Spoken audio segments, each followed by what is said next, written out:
Agaseke k'amakuru mu karere ngapfunduriye muri Kongo Kinshasa. Abagize umutwe wa M23 n'abahagarariye leta ya Kongo Kinshasa mu buryo bw'ibanga batangiye ibiganiro bigamije gushaka igisubizo ku kibazo cy'umutekano muke kimaze igihe muri Burasirazuba bw'iki gihugu. Amakuru yashyizwe hanze n'ibinyamakuru by'Abongereza bitazi yavuze ko ibiganiro byabereye Doha muri Qatar mu cyumweru gishize. Ibi biganiro impande zombi zageranye kuva M23 yakubura imirwano. Bivuga ko byabaye mu ibanga rikomeye. Byari biteganyijwe ko M23 na leta ya Kongo bigomba guhurira Doha ku itariki 9 Mata. Gusa ngo impande zombi zasanze ari ngombwa ko zihura mbere y'itariki, ariko bitabujije ko n'ibi biganiro bindi bizaba. Uwatanze amakuru utifuje ko amazina yajya hanze yavuze ko ibiganiro byagenze neza ndetse bimbarutseho icyemezo cya M23 cyo kuva mu gihe Karere yari imaze igihe gito yifashe mu kwerekana ko ufite ubushake. Iyi ntambwe y'ibiganiro itewe nyuma y'igihe gito Qatar ifashe icyemezo cyo kuba umuhuza mu kibazo cya Kongo Kinshasa n'inyeshyamba. Ku itariki ya 18 Werurwe umwaka nibwo Emiri wa Qatar Sheikh Tamim Hamad Al Thani yahuje Perezida w'u Rwanda Paul Kagame na Tshisekedi wa Kongo Kinshasa mu biganiro bigamije guhosha umwuka mu maze igihe hagati y'ibihugu byombi.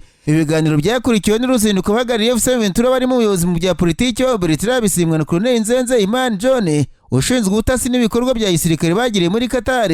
Icyo gihe leta ya Qatar yaganirije abahagarariye M23 bayisobanura impamvu yatumye bafata intwaro n'icyo bifuza kuri leta ya Kongo. Ibirambuye kuri iki kiganiro ntibyagiye hanze yuko impande zombi zumvikanye ko bigomba kubibanga. Icyo gihe kandi intumwa z'u Rwanda n'iza Kongo nazo zahuriye muri Qatar ziganira ku makimbirane hagati y'impande zombi kuva 2022 ashingiye ahanini ku rugamba rwa M23. Repubulika ya Demokarasi ya Kongo kandi yavuye ku izima yemera kuganira M23 nyuma y'uko umutwe wari ukomeje kwigarura ibice byinshi mu Burasirazuba bw'iki gihugu. Hagati aho abategetsi muri Kongo Kinshasa bavuze ko imvura nyinshi yaguye mu ijoro yo ku itariki 15 ukwezi kwa kane mu murwa mukuru wa Kinshasa ntandaro y'imyuzure n'isuri byishe abantu 33. Minisiteri y'ubutegetsi bw'igihugu n'umutekano bivuze ko 23 muri bo bapfuye kuwa gatandatu, naho abandi 26 bajyana mu bitaro kubera gukomereka. Inzu nyinshi nazo zakumuwe n'imyuzure muri komini za Mongafula, Ngareme na Barumbu ndetse uburyo bwo kubona amazi meza mu duce tumwe two mu ntara y'umujyi wa Kinshasa ngo bwarahagaze kuwa gatandatu. Mu itangazo Minisitiri w'ubutegetsi bw'igihugu Bwana Shabani yavuze ko ku cyumweru abandi bantu 10 bapfuye, ingo 200 zirengo n'imyuzure muri komine za Rimete, Matete na Mazina. Yongeye ko kuri uwo munsi urujya n'uruza rwari rwahagaze mu muhanda muri Ruzwa Boulevard de Lumumba mu gace ko ku iteme rya Njiri.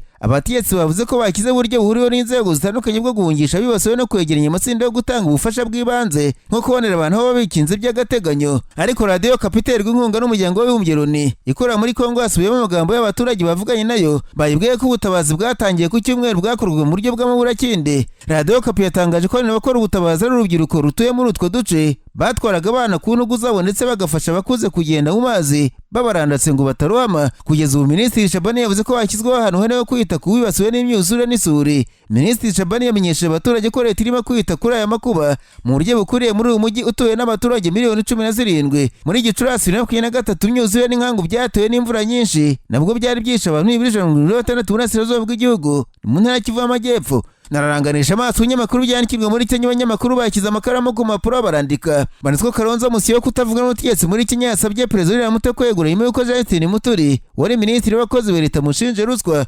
Bwana Justin Muturi wirukanwe muri guverinoma na Perezida William wahoze ari umushinjacyaha mukuru mu gihugu uherutse gutangaza ko Bwana Rutakunze kujya mu dutsiko twa ruswa ndetse afite abantu atuma kumukusanyiriza za ruswa zibarirwa muri za miliyari z'amashiringi. Aya magambo ya Justin Muturi yakanguye abanyakenya basanzwe badacana uwahakana Perezida William Ruto bavuze ko kwiye kugenda gutya gusa ahubwo bikwiye gukurikiranwa Perezida Ruto akeguzwa. Kalonzo Musyoka ari mu batangije gahunda yo gusaba Ruto kwegura kuko umushinjacyaha mukuru mu gihugu afite amakuru atari ibivumbi. Uyu munyapolitiki yavuze ko ibyatangajwe na Justin Muturi byerekana ko igihugu cya Kenya gihagaze ku manga, hakenewe ubutabazi mu maguru mashya Perezida wazonze abaturage akegura nk'uko ikinyamakuru The Standard cyabyanditse. Depite Gitonga Mukunji ukuriye akarere ka Manyata mu nteko ishinga amategeko nawe yasamye hejuru inkuru mu kinyamakuru The Standard nyito ahamagarira abantu gukanguka bakumva ubutumwa bwa Justin Muturi bagatabara igihugu mu maguru mashya. Uyu depite yavuze ko abadepite basinzira ntibibuke kumva ibyatangajwe na Justin Muturi kandi bifite ishingiro. Iyi ntumwa rubanda yavuze ko abadepite bashobora kuba barataye inshingano zo kugenzura guverinoma bakisanga Perezida William Ruto ari gukora ibyo yishakiye. Uyu mudepite yavuze ko ibyatangajwe na Muturi bikwiye gucukumburwa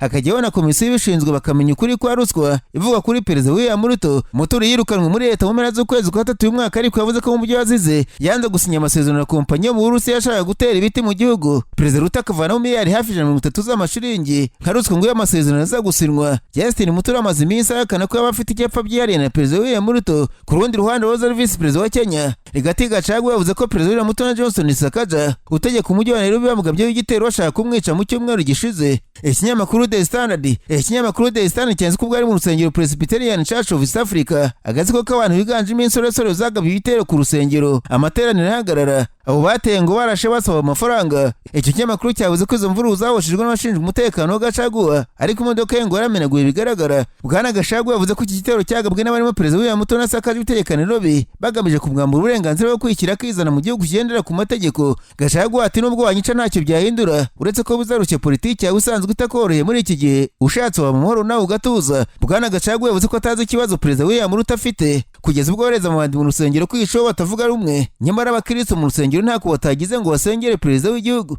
Nasimbukiye mu Burundi, abanyamakuru bicaye imbere ya mudasobwa barandika. Banditswe impuzamashyaka Burundi bwa bose iri mu myiteguro y'amatora arimo abagize inteko ishinga amategeko ateganyijwe mu mezi 2 ari imbere, yavuze ko atazaba kwegura ry'ibikomoka kuri peteroli muri iki gihugu. Byatangajwe n'umunyamabanga mukuru ya mpuzamashyaka Kefa Nibizi mu itangazo ry'abanyamakuru yaherutse gusohora. Burundi bumaze imyaka irenga 2 bwugarijwe n'ikibazo cy'ibikomoka kuri peteroli, ndetse Perezida Evariste Ndayishimiye yemeza ko iki kibazo kiri mu bikomeje kubera igihugu cy'ingorabahizi. Ndayishimiye ashinja isosiyete ya Copebu yawe isoko ryo gucuruza igitoro mu Burundi ko rigira uruhare mu ibura ryacyo kuko kigurisha mu buryo bw'amagendo. Igihugu kandi kimaze imyaka myinshi cyugarijwe cyane na ruswa, ikaba imwe mu mpamvu y'ishyira mu kennye kurusha ibindi ku isi. Ndayishimiye ubwo yaherutse gutangaza ko yatanze ruswa miliyoni z'amafaranga y'u Burundi muri ya sosiyete ya Copebu kugira ngo litiro 10,000 za lisansi yakabaye yarahawe za sitasiyo ziyicuruza. Nibizi nawe yashimangiye ko bimwe mu bintu nyamukuru byateye ubukene mu gihugu cy'u Burundi ari ruswa no kunyereza umutungo wa leta. Yavuze ko ruswa, kunyereza umutungo wa leta no kunanirwa gukorana n'abasanzwe bafasha igihugu byamaze kumugaza bari mu butegetsi uyu munsi. Ubu yatanze urugero rw'uko umutungo w'u Burundi nk'amabuye y'agaciro yibwa, ababikora bakagura abashinzwe ubutabera ku buryo n'abafashwe akenshi birangira badahanwe. Impuzamashyaka Burundi bwa bose bonerewe guhamagarira Burundi bose gushyiraho inteko ishinga amategeko yigenga igizwe n'abatavuga n'ubutegetsi izatuma haba ibiganiro by'ukuri n'abasanzwe mu butegetsi n'abifuza ko ibintu bihinduka kugira ngo ubutunzi bw'igihugu busubire kugira itoto. Yunzemo ko bizatuma hategurwa neza amatora y'umukuru w'igihugu ateganyijwe na 27. Komisiyo yigenga y'amatora mu Burundi cyakora yagaragaje ko idatekereza ko ikibazo cy'itoro cyatuma amatora ataba kuko kiri gushakirwa umuti n'inzego z'igihugu bireba.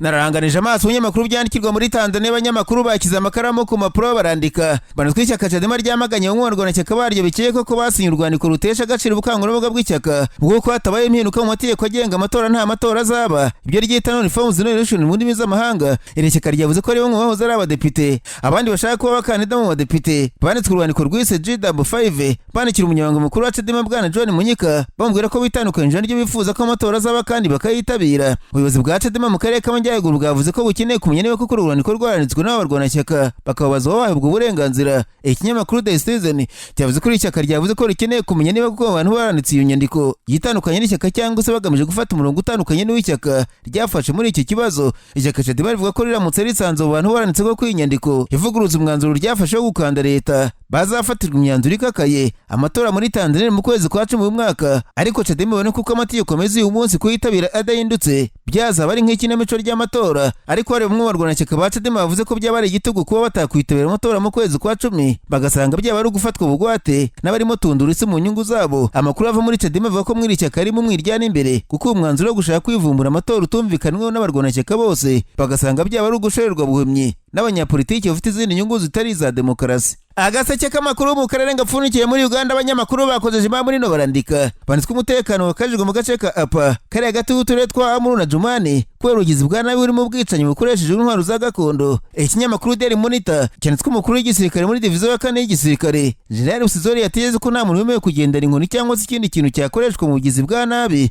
Uyu musirikare mukuru yavuze ko abaturage babujijwe kugendana amacumu, ariko ngo ubusanzwe n'intwaro zikoreshwa mu bwicanyi muri kano gace k'abacori. Muri ako gace ngo harimo urugomo rugera ku bwicanyi, abaturage babo babujijwe kuhava bagira ahandi hantu bagana kuko byagaragaye ko umwuka utameze neza. Intandaro n'ihangana ry'abacori n'abamadi maze igihe bahangana bakanarwana bakoresheje amacumu, imihoro n'amasuka bakicana. Icyo bapfa nk'uko General Usizori yabitangaje ngo abantu badasanzwe ari abacori cyangwa se abamadi bari kuza mw'abo gace bakiha amasambi intambara ikarota, abantu bakarwana hamwe bakomereka ku rwego rubabaje. Uretse abantu baza gufata ubutaka ngo hari ikindi kibazo cy'itwika ry'amakara rimeze muri kariya gace ryakuriye abarundi, abanyekongo n'abanyasudani, bikaba bituma abantu bashaka gutema amashyamba ku ngufu bagamije gutwika amakara bikarangira barwanye. Mu guhosha mu makimbirane ngo ntawemereye kugenda n'icumu, umuheto cyangwa asubira mu nzira, bahita bamufata nk'ushaka guteza umutekano muke. Naho Leta Zunze Ubumwe za Amerika zafashe icyemezo cyo guhagarika gutanga viza ku baturage ba Sudani y'Epfo bose kubera ko leta y'iki gihugu yanze kwakira abimukira bayikomokamo. Amerika yirukanye ku butaka bwayo. Itangazo ryashyizwe hanze tariki 5 Mata uyu mwaka n'umunyamabanga wa Amerika ushinzwe ububanyi n'amahanga Marco Rubio